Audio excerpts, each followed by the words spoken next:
You're watching a Word Within International production with Gail Knox, covering the book of Habakkuk. Now, here's Gail. Now, the way I'm going to be doing this is you're studying the book of Habakkuk, or Habakkuk, or however you want to say it, or however you want to spell it. But at the same time, we're going to be learning some tools for studying the Bible inductively. In the workbook, I tell you what to do, so you don't have to know anything going into this. But there is a process that I'm following, and you may not even be aware of it as you're doing it. And that's kind of cool, because you're learning by osmosis, so to speak. But from time to time, I'm also going to give you some handouts that give you some principles, give you some procedures, and that kind of thing, just for your reference. You don't have to use them, but they're there for you to look at and see. You'll see the mechanics of what I'm doing in the workbook if you learn these things, but you don't have to. Susan is going to give you a handout tonight, and it's simply titled Principles of Bible Interpretation, and it just gives some principles that are true of any Bible study you're doing. Context determines specific meaning of a word or passage.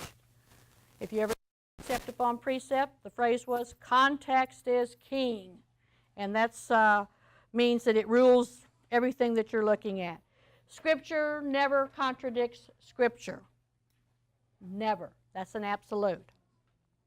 The counsel of the entire Bible is relevant. The Bible is the story of God's chosen people. It is amazing to me how many people do not realize that. They think the Bible is about us. In fact, they think we are the chosen people.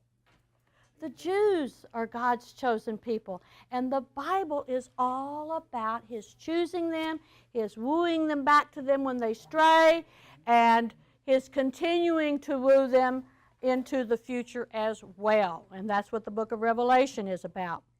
Our beliefs must not be based on obscure passages. Interpretation is first based on a literal reading of the Scriptures before any figurative or symbolic interpretation is applied. We take everything literally. What does it say? But now when that is either impossible or contradicts the nature of God, then we know we've got to read it figuratively or spiritually. The author's intended meaning is relevant to our interpretation.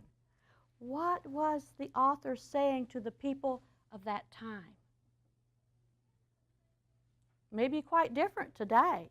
So you first have to understand what did it mean at the time it was spoken, and then we can take that and apply as necessary or as appropriate today.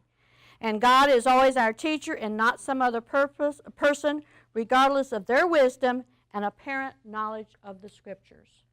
It amazes me how people will believe someone who has been touted as an excellent teacher or a fabulous preacher.